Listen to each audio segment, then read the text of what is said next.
अस्सलाम वालेकुम दोस्तों, क्या हाल है? ठीक हो, खुश हो? राजधानी की कहानी सफ़र भी करूँ तो नाल तो राजधानी की कहानी भी दस जनाब। राजधानी के विच कहानी अज की ये है कि मौसम बेहतर है। कलो का कल दोपहर को सख्त गर्मी है, हूँ जड़ा है मौसम बेहतर किया करे।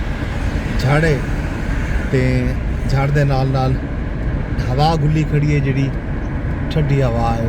गर्मी का जड़ा कल एहसास आ डेह को दोपहर को वो हूँ कोई नहीं है जे वेले, लेकिन जाहिर है डेह को अगर मीह पौंदे तो मौसम ठीक राती वगरना गर्मी के चांसेस हैं। इस्लामाबाद के चधारों झड़ नज़र आने पैन, लगता इवें है कि मौसम बाबर आलूदी रासी।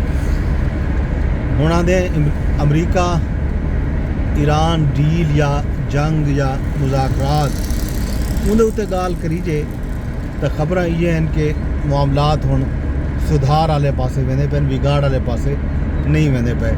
कैंप डेविड दे विच इजलास सी हमने सदर ट्रंप ने वो इजलास तलब किया हुए, उनदे विच सुनीज जो है कि फैसला थी वैसी कि जिहड़ी डील है उहदे उत्ते साइन कर दिते वजन।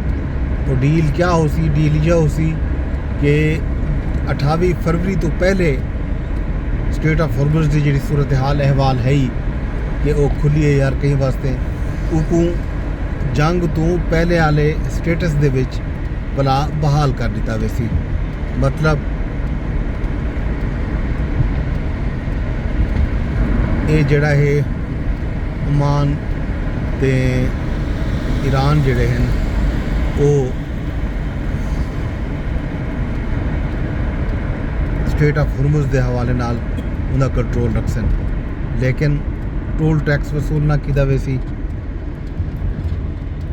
बाकी जड़े मामलात हैं न्यूक्लियर दे या यूरेनियम दे उनको तल्फ करने के हवाले नाल जड़ा मुतालबा है अमरीका का, उनके उत्ते भी मेरा ख्याल है कोई गाल बात चल वैसी कि अमरीका ने मुतालबा ये किया हा कि कहीं ऐसी जगह ते वन के अक़वाम मुत्तहिदा की ज़ेरे निगरानी जी आलमी जोहरी तवानाई एजेंसी है उनकी निगरानी दे विच ईरान दे कोलों मौजूद यूरेनियम जी अफसूदा थी पई है उसको तल्फ कर दिता वजे तो ईरान एटमी कुवत ना बन सके। ये मामलात हुण तेज़ी नाल फाइनल थी वाले पासे वेंदे पैन। उनके असार ई गल ही नज़रते पैन कि आलमी मार्केट के तेल के कीमत जोड़िया वो तेज़ी नाल घटद्या पैन। जड़ा तेल 115-16 या 120-25 तक डॉलर तक चला गया है, वो हुण $89 पर बैरल ते आ चुके। मतलब